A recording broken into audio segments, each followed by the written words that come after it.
Assalamualaikum warahmatullahi wabarakatuh. Kembali dalam Mapel Channel. Kali ini kita akan membahas tentang soal AKG Madrasah. Namun sebelumnya klik subscribe dan jangan lupa tekan tombol loncengnya. Pertanyaan pertama, 1. Pernyataan berikut yang menjelaskan makna istilah kognitif adalah: A. Kemampuan berkomunikasi, B. Kemampuan untuk memecahkan masalah, C. Kemampuan berinteraksi, D. Kemampuan untuk mengintegrasikan diri. Jawaban yang tepat adalah B. Kemampuan untuk memecahkan masalah. 2. Perkembangan kognitif merupakan salah satu aspek yang sangat penting dalam perkembangan peserta didik. Faktor utama yang mempengaruhi perkembangan kognitif adalah A. Inspirasi, B. Budaya, C. Inspiratif, D. Pengasuhan dan lingkungan. Jawaban yang tepat adalah D. Pengasuhan dan lingkungan. 3. Kemampuan berpikir untuk mengoperasikan kaidah-kaidah logika tapi masih terkait dengan objek-objek bersifat konkret merupakan ciri-ciri kemampuan anak usia A. 0-2 tahun, B. 2-7 tahun, C. 7-12 tahun, D. 11-15 tahun. Jawaban yang tepat adalah C. 7-12 tahun. 4. Kemampuan peserta didik untuk membina hubungan dan kemampuan memotivasi diri termasuk kecerdasan: A. Kognitif, B. Sosial, C. Emosional, D. Moral. Jawaban yang tepat adalah C. Emosional. 5. Seorang peserta didik selalu ingin mendominasi dalam suatu kelompok belajar. Dia tidak memberi kesempatan anggota lain untuk mengemukakan pendapat. Jika teman lain yang memimpin dan mengendalikan jalannya diskusi, ia memisahkan diri dan cenderung belajar sendiri. Peserta didik tersebut mengalami permasalahan dalam perkembangan: A. Sosial emosional, B. Kognitif, C. Moral, dan D. Spiritual. Jawaban yang tepat adalah A. Sosial emosional. Pertanyaan nomor 6.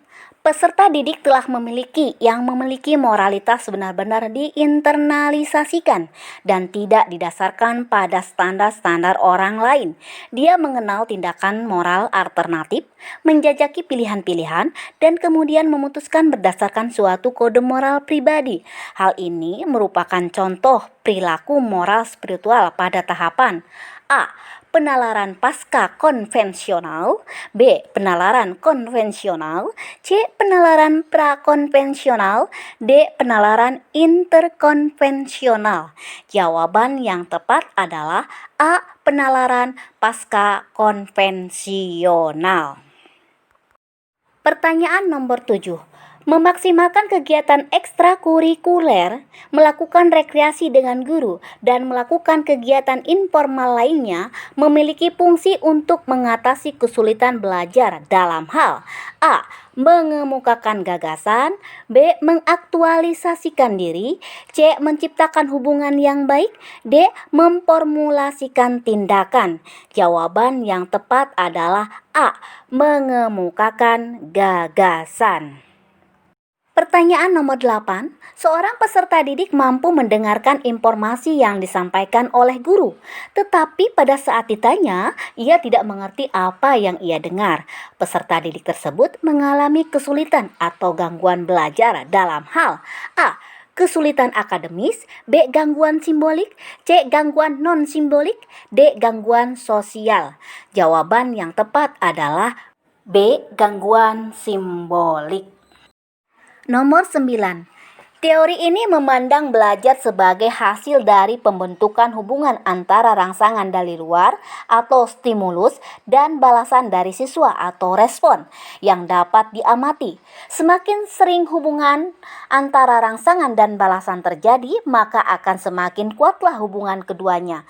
Teori belajar yang dimaksud adalah A. Behaviorisme, B. Humanistik, C. Sibernetik, D. Konstruktivisme. Jawaban yang tepat adalah A. Behaviorisme. Pertanyaan nomor 10. Pada masa kini, siswa dituntut untuk dapat belajar setiap saat dan bisa terjadi dimanapun. Hal ini terjadi karena kemajuan teknologi yang memungkinkan belajar jarak jauh dalam jaringan atau online. Pernyataan di atas sejalan dengan teori belajar. A. Sibernetik. B. Konstruktivisme. C. Behaviorisme. D. Kognitivisme. Jawaban yang tepat adalah A. Sibernetik. 11. Tujuan pembelajaran yang menggambarkan proses dan hasil belajar yang diharapkan dicapai oleh peserta didik sesuai dengan kompetensinya dimuat dalam A. Silabus, B. RPP, C. Silabus dan RPP, D. SKL. Jawaban yang tepat adalah B. RPP. Pertanyaan selanjutnya nomor 12. Silabus dan RPP sama-sama sebagai rencana proses pembelajaran. Perbedaannya adalah sebagai berikut. A. Silabus berisi kompetensi dasar sedangkan RPP mengarahkan kegiatan belajar untuk mencapai kompetensi dasar. B. Silabus bersumber dari standar isi dan standar lulusan sedangkan RPP bersumber dari standar kompetensi lulusan. C. RPP dibuat oleh setiap guru sedangkan silabus dibuat oleh tim guru. D. RPP dan silabus kedua-duanya disusun oleh setiap satuan pendidikan. Jawaban yang tepat adalah A. Silabus berisi kompetensi dasar, sedangkan RPP mengarahkan kegiatan belajar untuk mencapai kompetensi dasar. Dilanjut, like and share ya. Terima kasih. Nomor 13. Perhatikan beberapa komponen dari RPP untuk mata pelajaran Bahasa Indonesia adalah sebagai berikut. 1. Kompetensi dasar, mengenal kegiatan bermusyawarah. 2. Indikator, menyebutkan 2 ciri kegiatan bermusyawarah. 3. Tujuan pembelajaran, setelah pelaksanaan pemilihan ketua kelas, siswa dapat menyebutkan 2 ciri kegiatan musyawarah dengan benar. Berdasarkan komponen-komponen RPP tersebut, prinsip digunakan adalah A. Memberikan umpan balik dan tindak lanjut. B. Mendorong partisipasi aktif peserta didik. C. Memperhatikan perbedaan individu peserta didik. D. Keterkaitan dan keterpaduan. Jawaban yang tepat adalah D. Keterkaitan dan keterpaduan. 14. Dalam menggunakan media dan alat bantu mengajar, guru sebaiknya memperhatikan beberapa faktor di bawah ini kecuali 1. A. Metode mengajar yang digunakan guru. B. Karakteristik bahan ajar. C. Karakteristik bahan ajar. D. Buku sumber belajar yang digunakan dalam pembelajaran. Jawaban yang tepat adalah B dan C. Karakteristik bahan ajar. Nomor 15. Menurut Piagen, periode perkembangan operasi konkret pada siswa usia peserta didik antara 7 sampai 12 tahun. Dengan demikian, proses pembelajaran di kelas harus lebih menekankan A. Penggunaan media, alat peraga termasuk sumber belajar. B. Pemberian tugas yang terstruktur. C. Penggunaan metode bervariasi. D. Menekankan berpikir kritis dan pemecahan masalah. Jawaban yang tepat adalah A. Penggunaan media, alat peraga termasuk sumber belajar. Selanjutnya pertanyaan nomor 16. Benjamin S. Bloom mengembangkan ranah kognitif dengan urutan sebagai berikut. A.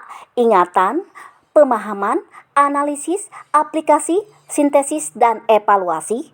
B. Ingatan, pemahaman, aplikasi, analisis, sintesis, dan evaluasi. C. Ingatan, pemahaman, sintesis, aplikasi, analisis, dan evaluasi. D. Ingatan, pemahaman, analisis, aplikasi, evaluasi, dan sintesis. Jawaban yang tepat adalah B. Ingatan, pemahaman, aplikasi, analisis, sintesis, dan evaluasi. Nomor 17. Model pembelajaran yang mempunyai keunggulan antara lain berpikir dan bertindak kreatif, memecahkan masalah yang dihadapi secara realistis, merangsang perkembangan kemajuan berpikir siswa untuk menyelesaikan masalah yang dihadapi dengan tepat adalah A. Role playing, B. Inquiry, C. Problem solving, D. Victor and Victor. Jawaban yang tepat adalah C. Problem solving. Nomor 18. Kemampuan yang paling penting dimiliki guru tentang media dan alat bantu pembelajaran adalah A. Memilih bahan untuk membuat media atau alat bantu. B. Membuat media dan alat bantu sederhana. C. Menggunakan media dan alat bantu. D. Merawat media dan alat bantu. Jawaban yang paling tepat adalah B. Membuat media dan alat bantu sederhana. Nomor 19. Fungsi indikator dijadikan sebagai penanda dalam A. Pencapaian standar kompetensi. B. Pencapaian kompetensi dasar. C. Pencapaian tujuan pembelajaran. D. Pencapaian standar kelulusan. Jawaban yang tepat adalah C. Pencapaian tujuan pembelajaran. 20.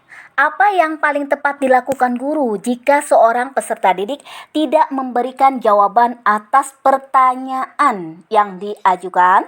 A. Menunjuk peserta didik lain untuk menjawab pertanyaan tersebut. B. Memberikan kritik agar peserta didik berusaha menjawab walaupun salah. C. Menyederhanakan isi pertanyaan agar mudah dipahami peserta didik. D. Menjawab sendiri pertanyaan tersebut. Jawaban yang tepat adalah C. Menyederhanakan isi pertanyaan agar mudah dipahami peserta didik. Terima kasih, semoga bermanfaat. Wassalamualaikum warahmatullahi wabarakatuh.